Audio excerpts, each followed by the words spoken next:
Existe um padrão que se repete há mais de 2000 anos na história humana, um mecanismo tão previsível quanto as marés, mas que a maioria das pessoas não consegue enxergar até que seja tarde demais.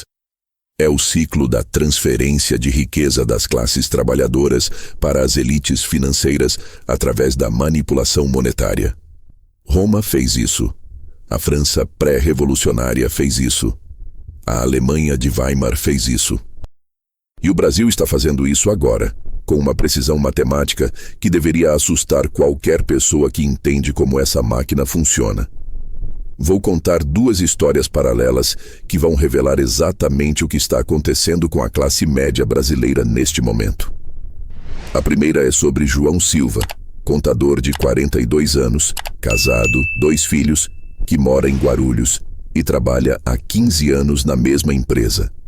A segunda é sobre a família Rodrigues na Argentina de 1989, em circunstâncias surpreendentemente similares. A diferença entre essas duas histórias vai explicar por que milhões de brasileiros estão sendo lentamente empurrados para a pobreza sem nem perceber o que está acontecendo. João Silva ganha R$8.000 por mês. Parece um salário decente, certo? Em 2019, esse salário comprava uma cesta básica por R$200. Hoje, a mesma cesta custa R$420. O aluguel do apartamento de 2 quartos que ele paga subiu de R$1.800 para R$3.200. O combustível que ele usava para ir ao trabalho custava R$3,60 o litro. Hoje custa R$5,80. Matematicamente, isso significa que o poder de compra real de João diminuiu 42% em 5 anos. Ele não ganhou menos dinheiro nominalmente, mas pode comprar 42% menos coisas com o mesmo dinheiro. Agora vamos para Buenos Aires, 1989. Carlos Rodrigues era contador, casado, 2 filhos. Ganhava $1.000 por mês em janeiro de 1989. Em dezembro do mesmo ano, ganhava $15.000 por mês. Parecia que tinha ficado rico, não é mesmo? O problema é que o pão que custava $2 em janeiro custava $40 em dezembro. O aluguel subiu de 100 para $2.000. Carlos descobriu do jeito mais brutal possível que números maiores no contra-cheque não significam necessariamente mais poder de compra. Descobriu que existe uma diferença fundamental entre dinheiro nominal e dinheiro real. A conexão entre essas duas histórias revela um princípio atemporal que governa todas as economias. Quando um governo imprime dinheiro para financiar seus gastos, esse dinheiro novo não se distribui igualmente pela sociedade. Ele segue um caminho específico, previsível, que os economistas chamam de efeito Cantillon, em homenagem ao economista irlandês do século XVIII, que primeiro descreveu esse fenômeno com precisão matemática. Funciona assim. O governo brasileiro imprime reais novos para financiar programas sociais, infraestrutura, pagamento de funcionários públicos e serviço da dívida. Esse dinheiro novo entra primeiro no sistema através dos bancos e das instituições financeiras que têm relacionamento direto com o Banco Central. Esses primeiros receptores do dinheiro novo podem usar esse dinheiro para comprar ativos reais, ações, imóveis, commodities, ouro, antes que os preços desses ativos subam. É como chegar primeiro numa liquidação. Você pega os melhores produtos pelos preços antigos. O dinheiro vai descendo pela pirâmide econômica. Chega aos empresários que têm acesso a crédito subsidiado, aos grandes fornecedores do governo, aos especuladores imobiliários. Só depois de meses, às vezes anos, esse dinheiro chega até João Silva através de reajustes salariais ou programas governamentais. Mas quando chega até ele, os preços de tudo já subiram. João recebe dinheiro desvalorizado depois que a inflação já comeu seu poder de compra. Essa não é uma teoria conspiratória, é matemática pura. Entre 2019 e 2024, a base monetária brasileira expandiu 163%. Isso significa que a quantidade de reais em circulação mais que dobrou. Ao mesmo tempo, a produção real de bens e serviços cresceu apenas 16%. Mais dinheiro perseguindo praticamente a mesma quantidade de coisas. O resultado é inevitável.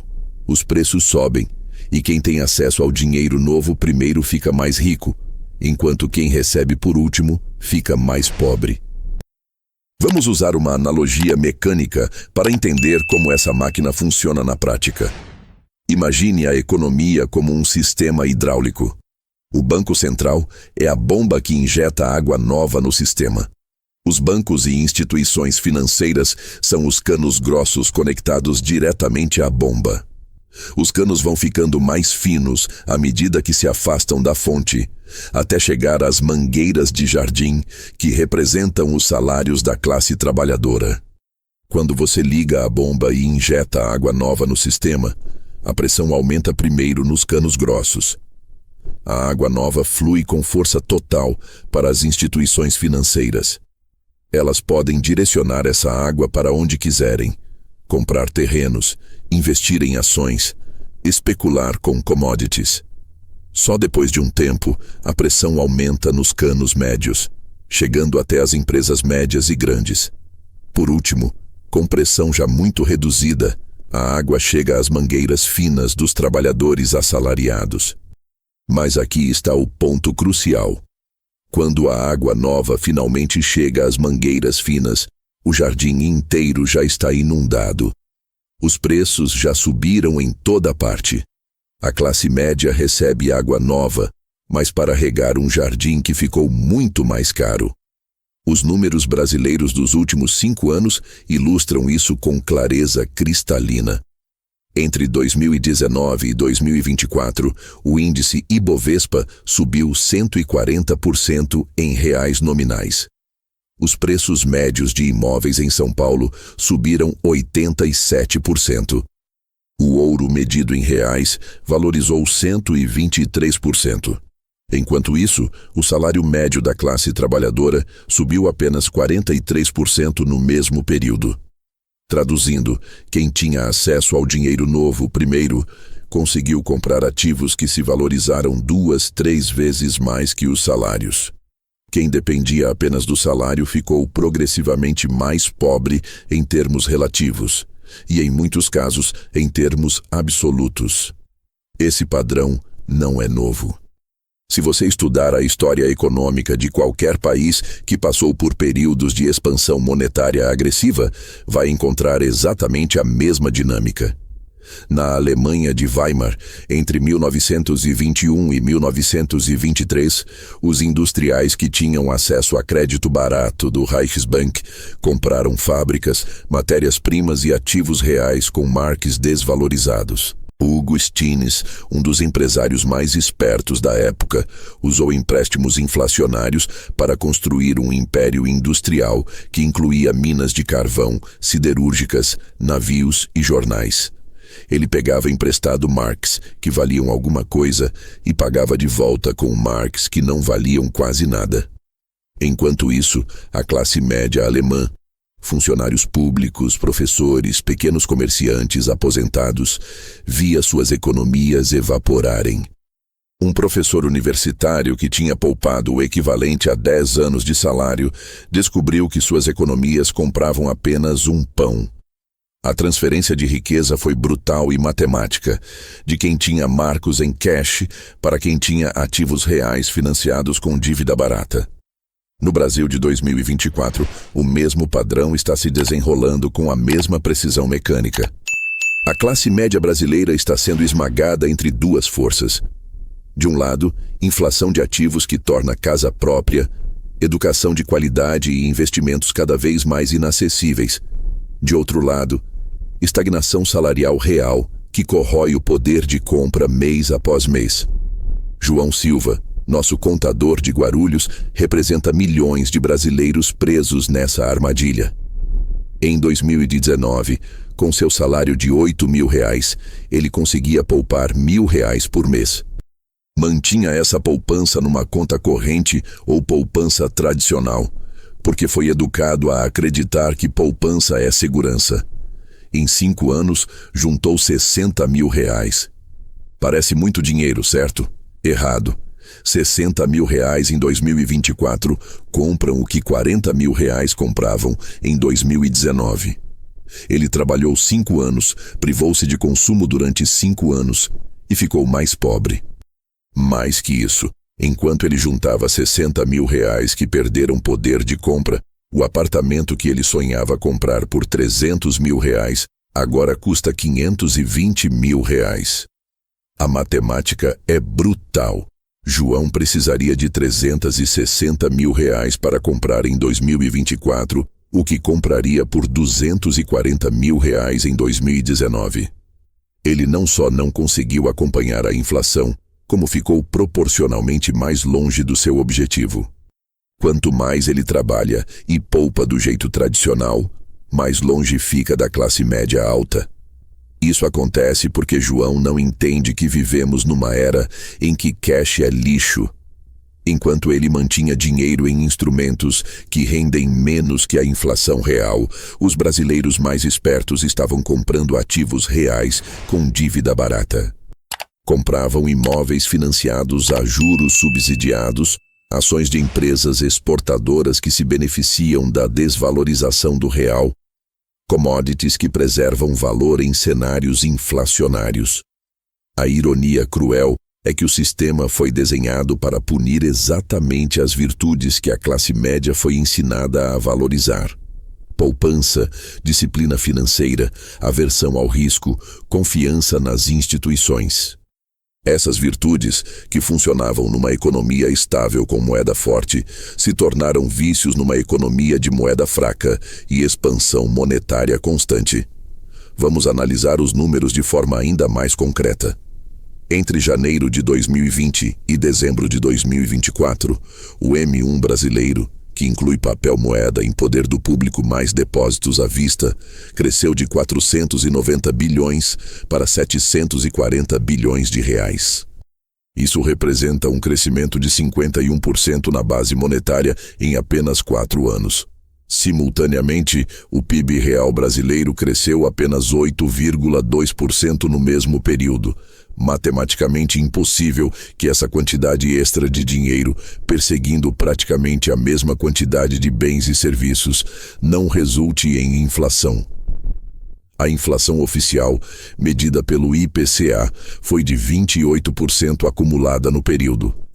Mas a inflação real dos bens que a classe média consome, habitação, alimentação, transporte, educação, saúde, foi muito superior a isso. O aluguel médio em São Paulo subiu 43%. Mensalidades escolares subiram 52%. Planos de saúde subiram 38%. Gasolina subiu 46%. A classe média brasileira enfrenta uma inflação real muito superior à inflação oficial, porque consome exatamente os bens e serviços que mais subiram de preço. Enquanto isso, os brasileiros conectados ao sistema financeiro surfaram na onda da expansão monetária.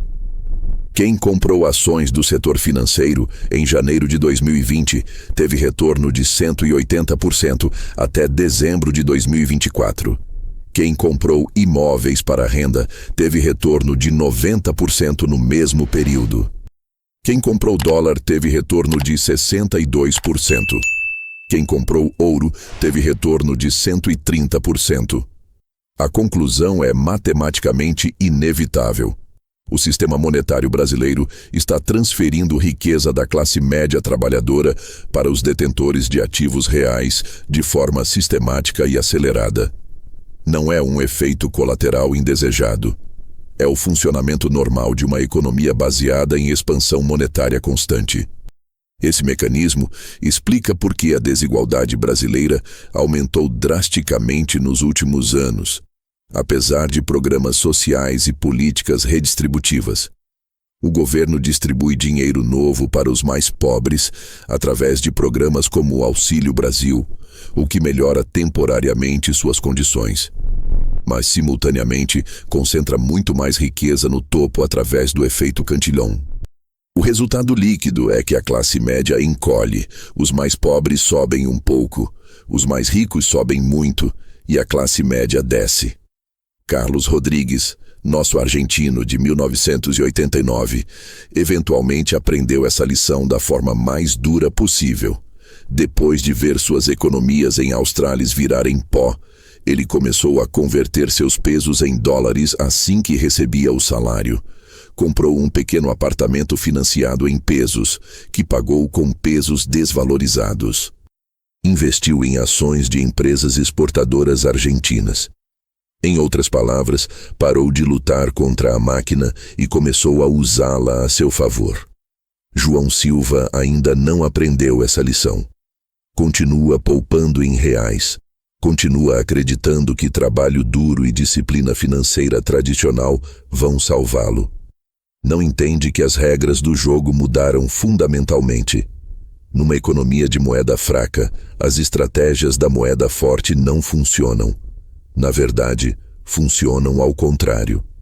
A tragédia da classe média brasileira é que ela está aplicando estratégias do século XX numa economia do século XXI. Foi educada para poupar dinheiro numa era em que dinheiro mantinha valor ao longo do tempo. Foi educada para evitar dívidas numa era em que dívida inteligente é uma ferramenta de preservação patrimonial. Foi educada para confiar nas instituições numa era em que as instituições estão sistematicamente transferindo sua riqueza para outros grupos. Os dados históricos mostram que esse processo tem ponto final previsível.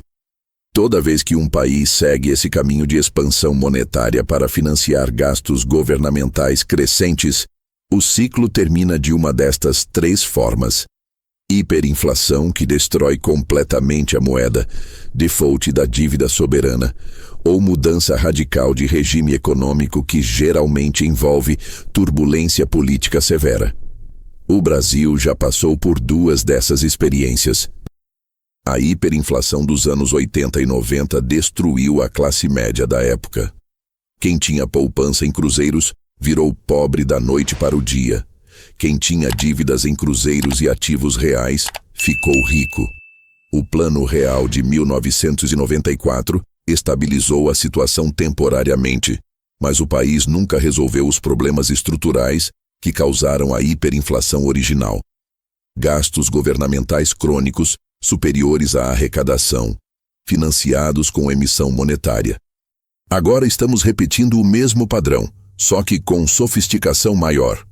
Em vez de inflação explícita de 3 dígitos ao mês, temos inflação mascarada através de juros artificialmente baixos, crédito subsidiado e manipulação de índices oficiais. O resultado final é o mesmo: transferência de riqueza da classe trabalhadora para os detentores de ativos, só que de forma mais lenta e menos visível. A diferença crucial entre os anos 80 e hoje é que hoje existe uma válvula de escape que não existia antes: ativos globais. Em 1985, um brasileiro comum não conseguia comprar ações americanas, ouro internacional ou Bitcoin. Hoje consegue. Isso significa que parte da classe média brasileira pode se proteger da destruição monetária doméstica diversificando internacionalmente. Mas a maioria não sabe disso, não tem acesso a isso ou não tem coragem de fazer isso. Vamos fazer um experimento mental. Imagine 2 irmãos gêmeos, ambos contadores, ambos ganhando R$8.000 por mês em 2019. João Silva continua poupando em reais, mantendo dinheiro na poupança, evitando dívidas, sendo responsável nos termos tradicionais. Pedro Silva lê sobre economia austríaca, entende o efeito Cantillon e decide jogar diferente. Em 2019, Pedro pega um financiamento habitacional de R$200.000 a juros, subsidiados pelo governo, e compra um apartamento de R$300.000. Usa os R$1.000 que pouparia por mês para comprar mensalmente $200, R$300 em ouro e R$500 em ações de empresas exportadoras brasileiras. 5 anos depois, em 2024, João tem R$60 mil na poupança que compram o que 40 mil compravam em 2019. Pedro tem um apartamento que vale R$500 mil, deve R$160 mil ao banco em prestações que representam proporcionalmente menos de sua renda que em 2019, e tem uma carteira internacional de R$120 mil. Pedro ficou rico, João ficou pobre. Ambos trabalharam igualmente. A diferença é que Pedro entendeu como a máquina funciona. Essa não é especulação teórica.